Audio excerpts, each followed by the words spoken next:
मार्च 2004। जम्मू कश्मीर का शोपियां जिला। बाहर बर्फीली हवाएं चल रही थीं, लेकिन जंगल के किनारे बने उस लकड़ी के मकान के अंदर की हवा में मौत की गंध थी। अंदर गहरा सन्नाटा था। मिट्टी के चूल्हे पर कहवा उबल रहा था और उसके पास खड़ा था एक लंबी दाढ़ी वाला नौजवान। कंधे तक बिखरे बाल, चेहरे पर अजीब सी शांति और कंधे पर लटकी AK-47। उसका नाम था इफ्तिखार भट्ट।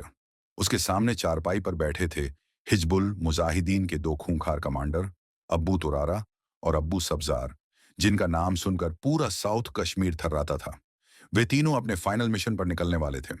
सिर्फ 1 महीने पहले ही इफ्तिखार उनके पास आया था और एक झूठी कहानी सुनाई थी कि 3 साल पहले इंडियन आर्मी ने उसके बड़े भाई को मार दिया था और अब वह इंतकाम की आग में जल रहा है। इफ्तिखार ने आर्मी काफिले पर हमले का जो प्लान उन्हें बताया, वह इतना सटीक था, चेक पोस्ट की लोकेशन, गार्ड्स की गिनती, भागने का रास्ता, कि दोनों कमांडर हिल गए थे। लेकिन आज, मिशन से ठीक पहले, अबू तोरारा का सिक्स्थ सेंस खतरे की घंटी बजा रहा था। दोनों कमांडर आपस में फुसफुसा रहे थे और उनकी शक भरी निगाहें बार बार इफ्तिखार पर टिक रही थीं। इफ्तिखार की वही असामान्य शांति उन्हें अंदर ही अंदर खाए जा रही थी।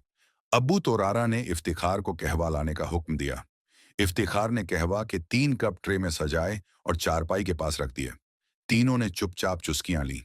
कमरे में सन्नाटा इतना गहरा था कि सांसों की आवाज भी सुनी जा सकती थी। अचानक अब्बू तुरारा ने हाथ में AK-47 पकड़कर खामोशी तोड़ी। उसने इफ्तिखार की आंखों में सीधे देखते हुए कड़क आवाज में पूछा, मैं आखिरी बार पूछ रहा हूं, तुम आखिर हो कौन? इफ्तिखार के चेहरे पर रत्ती भर भी डर नहीं था।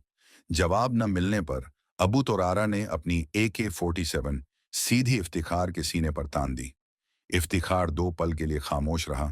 फिर उसने धीरे से अपना कप जमीन पर रखा, खड़ा हुआ और अपने कंधे से राइफल उतारकर नीचे रख दी। उसकी आवाज में डर नहीं, बल्कि एक चुनौती थी।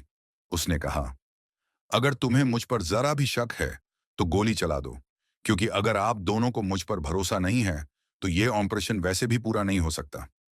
इफ्तिखार का यह आत्मविश्वास देखकर अब्बू तुरारा ने अब्बू सब्जार की तरफ गर्दन घुमाई, आंखों ही आंखों में इशारा किया और अपनी AK-47 नीचे कर ली।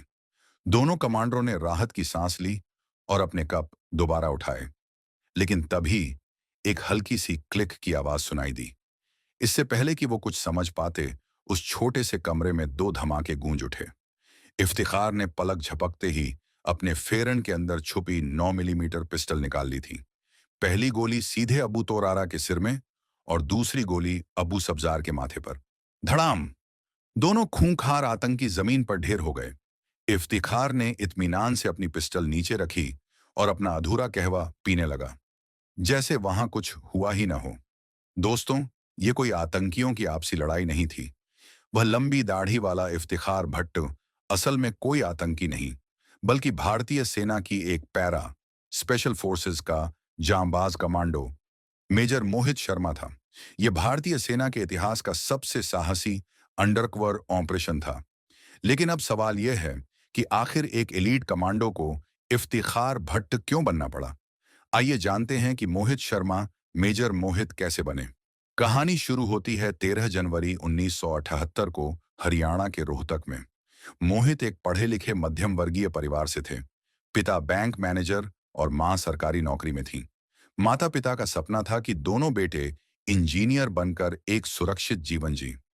मोहित अपने बड़े भाई मधुर से बहुत जुड़े हुए थे। मधुर का सपना एयरफोर्स में जाना था, लेकिन NDA में उनका सिलेक्शन नहीं हो पाया, जिसके बाद घर वालों की मर्जी से वे इंजीनियरिंग में चले गए। लेकिन फौज की वर्दी का जो सपना बड़े भाई ने देखा था, वह छोटे भाई मोहित के दिल में आग का शोला बन चुका था। 1995 में स्कूल खत्म करने के बाद परिवार के दबाव में मोहित ने महाराष्ट्र के इंजीनियरिंग कॉलेज में एडमिशन तो ले लिया। सब कुछ नॉर्मल लग रहा था, लेकिन उस हॉस्टल के कमरे में बैठा लड़का इंजीनियरिंग की किताबें नहीं पढ़ रहा था। वह अपने देश के लिए कुछ कर गुजरने के सपने बुन रहा था। वह जानता था कि उसकी मंजिल ये किताबें नहीं, बल्कि बॉर्डर की वो लकीर है जिसकी हिफाजत उसे करनी है। इंजीनियरिंग हॉस्टल के उस कमरे में जहां बाकी छात्र असाइनमेंट्स में उलझे रहते, वहीं मोहित का दिमाग सरहद के नक्शे पढ़ रहा होता। जब सब सो जाते तो वह करंट अफेयर्स रटते और खुद को एनडीए के लिए तैयार करते। मोहित ने चुपके से एनडीए की परीक्षा दी, लेकिन जब हफ्तों तक रिजल्ट नहीं आया तो उनकी बेचैनी बढ़ गई। सच तो यह था कि रिजल्ट घर पहुंच चुका था, लेकिन माता पिता ने उस चिट्ठी को छिपा दिया था, क्योंकि उन्हें डर था कि उनका बेटा इंजीनियरिंग छोड़कर फौज के कठिन रास्ते पर चल पड़ेगा। लेकिन जुनून को कौन रोक सकता है। मोहित ने खुद यूपीएससी के दफ्तर में फोन घुमा दिया और जवाब सुनते ही उनके रोंगटे खड़े हो गए। उनका नाम मेरिट लिस्ट में था। माता पिता की लाख कोशिशों के बाद भी मोहित का फैसला पत्थर की लकीर था। इंडियन आर्मी या फिर कुछ नहीं। इंटरव्यू क्लियर हो गया, लेकिन असली इम्तिहान अभी बाकी था। मेडिकल टेस्ट में उनका वजन कट ऑफ से 6 किलो कम निकला और इसे बढ़ाने के लिए मोहलत मिली सिर्फ 4 हफ्तों की। यहीं से शुरू होता है एक माँ का सबसे बड़ा योगदान। जो माँ कल तक फौज के खिलाफ थी, अब वही माँ बेटे के सपने की ढाल बन गई। दूध, केला, घी और हाई प्रोटीन डाइट का एक सख्त चार्ट बनाया गया। माँ की ममता और मोहित की मेहनत रंग लाई। 4 हफ्तों में वजन 8 किलो बढ़ गया और भारत को वह हीरा मिल गया जो आगे चलकर इतिहास रचने वाला था। पुणे के खड़कवासला और आईएमआई की ट्रेनिंग ने मोहित को लोहे से फौलाद बना दिया। वे सिर्फ बॉक्सिंग और घुड़सवारी के चैंपियन ही नहीं थे, बल्कि गिटार और सिंथेसाइजर पर सुर छेड़ना भी जानते थे। 1999 में जब वे कमीशन हुए, तो कारगिल युद्ध की गूंज ने उनके अंदर आग भर दी थी। इसीलिए जब उनसे पोस्टिंग पूछी गई, तो उन्होंने बिना झिझके कहा, वहां जहां असली एक्शन हो। साल 2000 में राजौरी सेक्टर में पोस्टिंग के दौरान उन्होंने पहली बार पैरा स्पेशल फोर्सेस के कमांडोज को एक्शन में देखा। उनकी फुर्ती और घातक अंदाज ने मोहित को ऐसा मंत्रमुग्ध किया कि उन्होंने ठान लिया कि एक दिन वे भी मैरून बैरेट पहनेंगे। अपनी वीरता के लिए सेना प्रमुख कमेंडेशन मेडल जीतने के बाद जून 2003 में उन्होंने सबसे कठिन प्रोबेशन पार किया और एक पैरा एसएफ का हिस्सा बन गए। लेकिन उस वक्त कश्मीर सुलग रहा था। हिजबुल मुजाहिदीन का नेटवर्क अब्बू तोरारा और अब्बू सब्जार जैसे कमांडरों के नेतृत्व में बहुत मजबूत हो चुका था। सेना को एक ऐसे जांबाज की जरूरत थी जो मौत के मुंह में जाकर जानकारी ला सके। कैप्टन मोहित शर्मा ने इस खतरनाक मिशन के लिए हामी भर दी।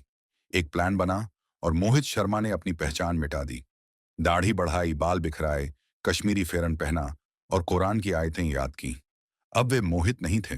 वे भाई की मौत का बदला लेने वाला एक कश्मीरी नौजवान इफ्तिखार भट्ट बन चुके थे, जो आतंकियों के बीच अपनी जगह बनाने के लिए तैयार था। भाई की मौत का दर्द साझा करते हुए इफ्तिखार बने मोहित करीब 2 महीने तक शोपियां और आसपास के गांवों में एक आम कश्मीरी की तरह रहे। धीरे धीरे वह हिजबुल के लोगों की नजर में आ गए, जिन्हें लगा कि इफ्तिखार के अंदर भारतीय सेना के लिए जो नफरत है, वह उनके मकसद के लिए बेहद उपयोगी हो सकती है।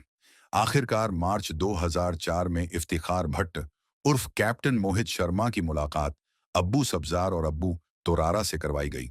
उन्होंने वही कहानी दोहराई और पेट्रोल मूवमेंट ऑफ गुप्त पहाड़ी रास्तों के नक्शों के साथ एक आर्मी चेक पोस्ट पर हमले का ऐसा सटीक प्लान दिखाया कि आतंकी पूरी तरह यकीन कर बैठे।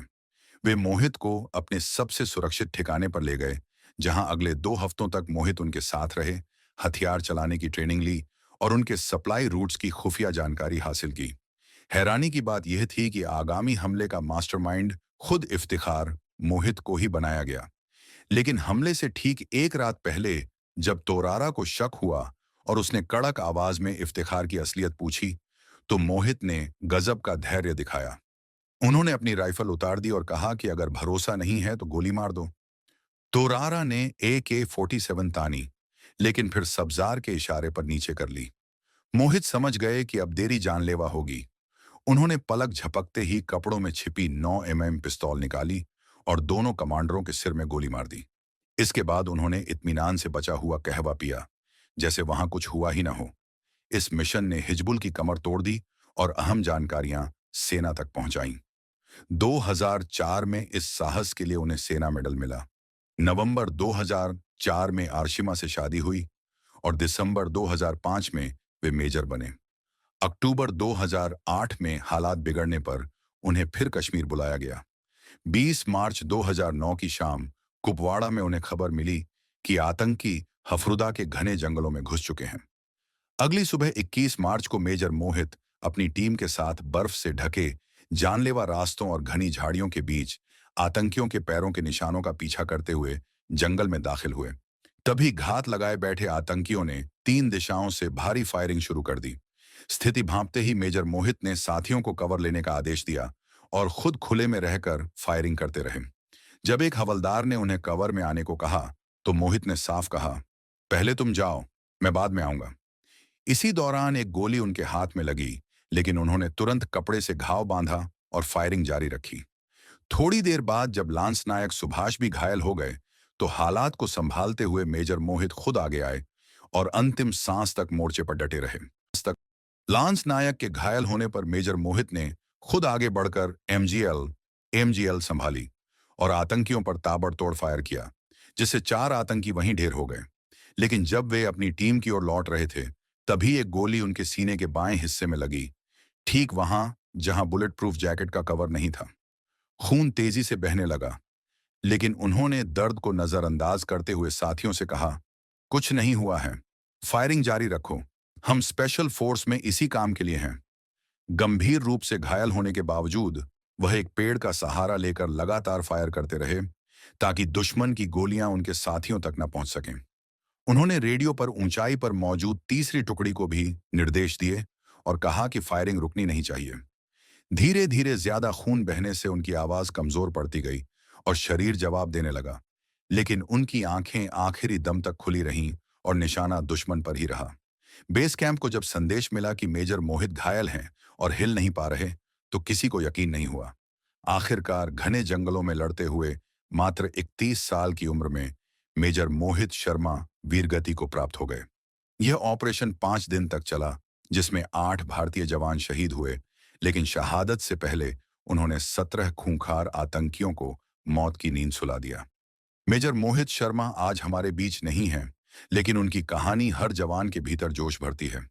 उनके इस अदम्य साहस और सर्वोच्च बलिदान के लिए उन्हें मरणोपरांत देश के सर्वोच्च शांतिकालीन वीरता पुरस्कार अशोक चक्र से सम्मानित किया गया। गाजियाबाद में उनके नाम पर बना मेट्रो स्टेशन, सड़क और भव्य प्रतिमा आज भी हमें याद दिलाती है कि हम चैन की नींद इसलिए सो पाते हैं, क्योंकि मेजर मोहित शर्मा जैसे वीर अपनी पूरी जिंदगी देश पर न्यौछावर कर देते हैं।